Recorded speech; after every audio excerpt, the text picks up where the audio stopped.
Oi, eu sou a Bianca Duarte. Oi, meu nome é Kia. E esse é o Investigando Audiovisual. No vídeo de hoje a gente vai falar do meio da animação e do estigma que vem com ele, de que é um meio apenas para crianças. Acho que um bom jeito de começar esse vídeo é te perguntando: o que é a animação? Apesar de muitos a considerarem um gênero fílmico, a animação não é isso, ela é um meio, uma forma de arte, que pode abranger muitos outros gêneros, como ação, comédia, romance, terror, etc. Mas por que então a animação é vista como um gênero pelo público em geral? Para começo de conversa, já não ajuda muito que a maioria dos sites e das plataformas relacionadas ao cinema tratam a animação como um gênero. Isso é o caso, por exemplo, do IMDb, Letterboxd, Adoro Cinema, entre outros. Até grandes famosos, como por exemplo The Rock, já ajudaram a propagar essa ideia. Isso foi um caso, por exemplo, no Oscar de 2015, quando Dwayne anunciou um prêmio utilizando a expressão gênero animação, que causou muita controvérsia dentro do mundo da animação, como por exemplo com o diretor Brad Bird, que é o diretor de Os Incríveis e Ratatouille, que disse: But animation is not a genre. And people keep saying, the animation genre. It's not a genre. A Western is a genre. Animation is an art form, and it can do any genre. You know, it could do a detective film, a cowboy film, a horror film, an R-rated film, or a kid's fairy tale. But it doesn't do one thing. And next time I hear, oh, what's it like working in the animation genre? I'm gonna punch that person. O ponto é que o senso comum acha que a animação é um gênero. O que, se você parar pra pensar, tá bem errado. É como você afirmar que você adora o gênero longa-metragem. Não faz nenhum sentido, porque o formato abarca qualquer gênero. Para melhor ilustrar o nosso ponto, vejamos a definição de gênero fílmico. Filmes com claras características que, através da repetição e da variação, contam histórias similares, com personagens, características e situações comuns. Assim, conclui-se que a animação não é um gênero fílmico. Porque se a gente comparar, por exemplo, Detona Ralph e com Amor Van Gogh, a gente não vai ver nenhuma semelhança, ou muitas poucas semelhanças entre os dois, porque o primeiro é uma comédia de aventura e o segundo é um drama biográfico. Um outro fator que contribui com o fato da associação de animação com gênero é o fato dessa generalização de que a animação é só filme para criança, mas a gente vai falar um pouquinho mais disso mais tarde. A animação, portanto, é uma forma de arte que nos permite inúmeras possibilidades e que não está restrita às regras da realidade. Uma iluminação impossível de fazer na realidade? Feito. Fazer o seu protagonista um cavalo bípede que não dá pesadelo nas pessoas? Feito também. E não só isso, a animação também tem o poder de intensificar a essência das coisas, tanto em sua aparência quanto em seu movimento. A caricature. That's what animation is great at. And caricature is a word that's often used derogatorily, but actually it means reducing something to its essence. And that doesn't just mean making things bigger in a drawing or making things louder. It also can mean making things tinier or smaller. It's about intensifying whatever the essence of that thing is, you know? And you're just going, how is that? It's because they took what was distinctive about the person and emphasized it and took away the things that didn't emphasize it. So it becomes this, it's almost like boiled down to its essence. Well, animators do that not only with the style of how something looks, but how it moves. É um meio mágico que te permite criar mundos fantásticos, dar vida a objetos inanimados. A animação conseguiu criar uma diegese completamente nova para o cinema, que nos faz parecer normal coisas que no live action seriam completamente bizarras e estranhas. Vamos então passar para o próximo ponto, que é a diminuição das animações estilizadas e o aumento das animações realistas. Mas você pode estar se perguntando: mas Bianca, o que isso tem a ver com a animação ser vista como só para crianças? E eu te respondo, meu caro, tem tudo a ver. Vamos começar observando a história cinematográfica da animação. Parênteses de que estamos focando nas animações estadunidenses, ocidentais. Não estamos abrangendo aqui o universo de animações europeias e nem orientais. Tudo começou com o primeiro longa-metragem de animação, Branca de Neve e os Sete Anões, lançado em 1937. Desde aí temos uma era inteira de filmes de animação 2D, animados inicialmente de forma tradicional e depois, com o avanço da tecnologia, animados pela computação. Surge então o primeiro filme da Pixar, que foi Toy Story em 1995. Você é um brinquedo! Você não é o verdadeiro Buzz Lightyear! É só um boneco com movimento! Você é o brinquedo de uma criança! Você é um homem muito triste e estranho. Morro de pena. Adeus.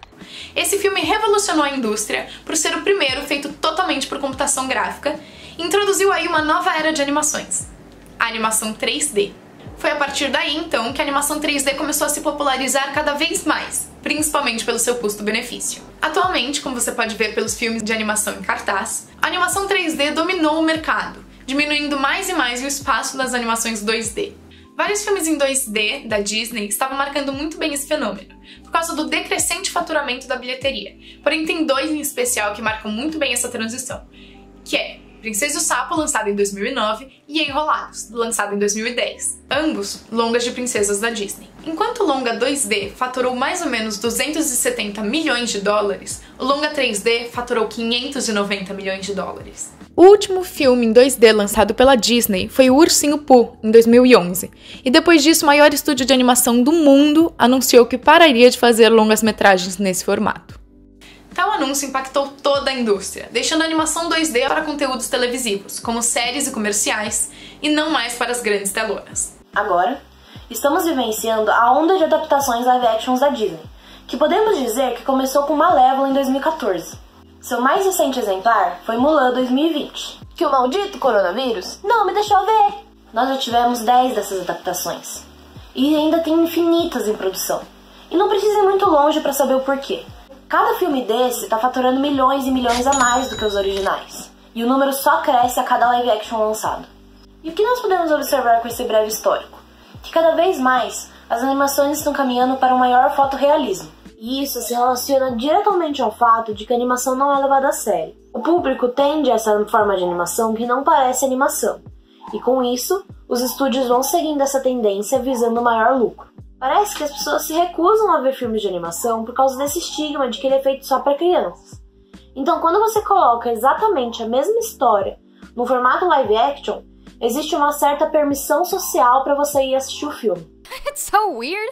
I don't usually go to kids' movies, but you know, Amy Poehler's in this and I love her. Whatever. Yup, I'm just here with my cousin. He's in the bathroom. We're not friends. Kids, right? Vamos entrar então um pouquinho mais a fundo no quesito live actions. Um estudo de caso interessante é o do Rei Leão, lançado ano passado, que faturou mais de 1 bilhão e 600 milhões de dólares mundialmente. Quando foi lançado, esse filme gerou certa controvérsia se ele seria ou não um live action. Segundo o dicionário Cambridge, uma produção live action é definida por ação que envolve pessoas e animais reais, e não modelos e imagens desenhadas ou geradas por computador. Então, o Rei Leão não é um live action, mas uma animação extremamente fotorrealista.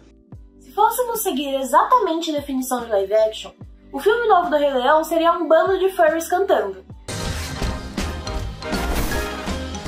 Mas o ponto engraçado é que todo o marketing do Rei Leão girou no fato de ele ser um live action. Em uma entrevista para o Insider, Andrew Jones, o supervisor de animação da adaptação de Rei Leão, diz que os animadores tentaram testar os limites, mesmo que o diretor Jon Favreau sempre dissesse que não queria que nada parecesse cartunesco, ou seja, não queria que tivesse cara de animação. Inclusive, parênteses, desculpa, porque eu não sei pronunciar o nome dessas pessoas. O estúdio, muito conhecido pelo meio da animação, está tentando se distanciar do mesmo. Por que será? Claramente não foi por uma escolha artística, já que boa parte das histórias adaptadas foram claramente feitas para um meio de animação estilizada, e que levar elas por uma forma mais realista tira boa parte de sua magia e seu charme. O novo Rei Leão foi o que fez isso ficar mais claro, porque a maioria das pessoas percebeu o quão sem expressão ficaram os personagens. Observe a expressão do Simba nessa cena da adaptação, e agora observe nesta cena. Você consegue identificar alguma diferença de humor?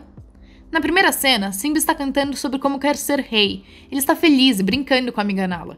Agora, na segunda cena, ele acaba de encontrar seu pai morto e acha que é sua culpa. Agora observe as duas expressões nas cenas do filme original. Percebe a diferença? Se não foi pela arte, podemos facilmente chegar à conclusão de que o estúdio fez isso como uma escolha de negócio. O público-alvo dessas adaptações é composto em parte por crianças, mas a maioria é composto por jovens adultos que se atraem por essa ideia de nostalgia que esses filmes trazem.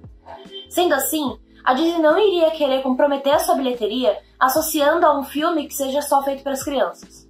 Vistas as consequências que esse estigma da animação traz, a gente vê a importância de desconstruir essa ideia errônea.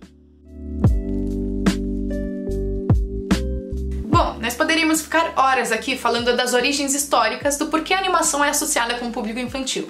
Porém, nós vamos falar de 2 fatores em específico. O primeiro, é claro, tem a ver com a Disney. O Walt Disney produzia seus filmes visando um caráter escapista, ou seja, mágico e puro. Porém, isso não significa que ele seja feito para o público infantil. Walt, inclusive, avisou várias vezes de que suas obras eram feitas para que todos pudessem aproveitar, nem só as crianças, nem só os adultos. Ele queria tocar naquilo que era comum a todos, independente da idade. Infelizmente, essa bonita ideia de Walt foi mal interpretada, como se mirar para incluir crianças fosse sinônimo de ser exclusivamente para tais. Um outro fator importante foram os desenhos animados para TV. Mesmo que os primeiros desenhos fossem feitos para públicos mais maduros, a partir dos anos 60 e 70 houve uma grande necessidade desses canais de ter uma programação mais para crianças. Nessa época, as animações infantis começaram a surgir aos montes. Isso se agravou nos anos 80, quando começou a tendência de fazer desenho com o único propósito de vender brinquedo. Tal tendência prejudicou extremamente a nossa percepção da animação, porque começou a parecer que era só possível fazer com esse meio desenhos que fossem um conteúdo raso e feitos só para crianças. Com todo esse histórico, é de se imaginar que os amantes dessa arte tentariam mudar essa concepção. Porém, cada vez mais a gente vê os longas-metragens de animação seguindo esse roteiro repetitivo e economicamente seguro de focar apenas no público infantil, que geralmente tem esse gênero de comédia e de aventura. O receio de tomar riscos está limitando demais o potencial da animação. E pode-se argumentar que a preocupação em apelar para o público infantil está se tornando mais importante do que o principal motivo de um filme existir, que é contar uma história. Chegamos, enfim, no nosso último ponto, o estigma em si. Se você acha que estamos exagerando e que não, a maioria das pessoas não pensa isso. A criação da categoria de animação no Oscar já prova o contrário. In recognition of their steadily growing importance in the motion picture arts, the Academy has added a new category this year, honoring animated feature films. Na superfície, sim, parece que a premiação do Oscar queria valorizar a animação. Porém, quando você para analisar, isso teve um efeito totalmente oposto, mostrando uma certa relutância social da academia. Assim como a categoria de filmes estrangeiros, agora denominada filmes internacionais, a categoria de animação é uma forma apenas da academia não precisar indicar animação nas outras categorias. Não é à toa que apenas alguns filmes internacionais foram indicados para a categoria de melhor filme até hoje e apenas um ganhou, que é Parasita. Aleluia, arrepiei. Aqui, tô toda arrepiada. A mesma coisa acontece com animações. Até hoje, na história do Oscar, apenas 3 animações concorreram para melhor filme. Tais são Bela e a Fera, de 1991, Up, Altas Aventuras, de 2009 e Toy Story 3, de 2010. E adivinha? Nenhuma delas ganhou. O que é passado com isso é que animações não são capazes de competir com live action. E se você não se convenceu ainda, vamos ver agora comentários reais feitos por membros da academia dados anonimamente ao Hollywood Reporter. Lembrando que esses são membros da academia. O trabalho deles impacta diretamente no mercado cinematográfico. Eu não vi nenhum. Eu não tenho nenhum interesse. Esse interesse acabou quando eu tinha 6 anos. Meu filho chegou a me arrastar para alguns quando ele tinha 6 anos. Porém, eu só deixava ele lá e saía para fazer umas ligações. Eu não vi nenhum. Eu não tenho interesse em filmes de animação, para ser sincero com você. Às vezes eu assisto esses daí, mas dessa vez eu não vi não. Essa é aquela categoria do Mowgli? Eu ouvi falar que é boa. Por favor, por favor. É bom sempre lembrarmos que tudo que a gente falou nesse vídeo foi analisando a indústria estadunidense de animação. Os mercados europeus e principalmente os orientais continuam fazendo filmes em 2D a todo vapor e existe uma enorme valorização do meio. Mas querendo ou não, os Estados Unidos ainda é o maior influenciador no comportamento mundial. E não é difícil ver essa desvalorização passar também para o nosso país. Eu acho que o mais triste disso tudo é ver como filmes incríveis estão perdendo com essa desvalorização. Filmes como O Menino e o Mundo, Cubo e as Cordas Mágicas, A Ilha dos Cachorros, até o Homem-Aranha no Aranhaverso acabou perdendo com isso. Você imagina a minha cara quando eu vi que o Homem-Aranha no Aranhaverso foi o filme do Homem-Aranha que menos faturou no cinema entre todos os filmes do Homem-Aranha que já lançaram no cinema.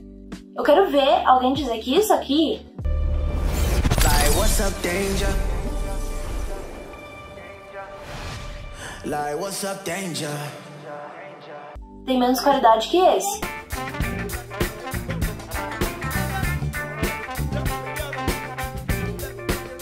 Prefiro nem comentar. Mas é importante sabermos que não são todos os criadores que se submetem ao jeito fácil e continuam tendo um comprometimento enorme em contar histórias e em explorar todas as possibilidades que essa forma de arte nos propõe. First and foremost, when I'm watching an animated film, I just think, do I care? Am I moved? Do I believe in these characters? And I think a lot of people come and talk to me, oh, animation, oh, that's for kids. It's like, oh, you know, you're sort of offended because we make our films for us. We want these films to have substance. They should have some sort of life truth. We're going to work on these things for 5 years. They better hold some truth that makes us care. O que podemos fazer é apoiar esses criadores e esperar um futuro em que a animação receba o crédito e o respeito que merece.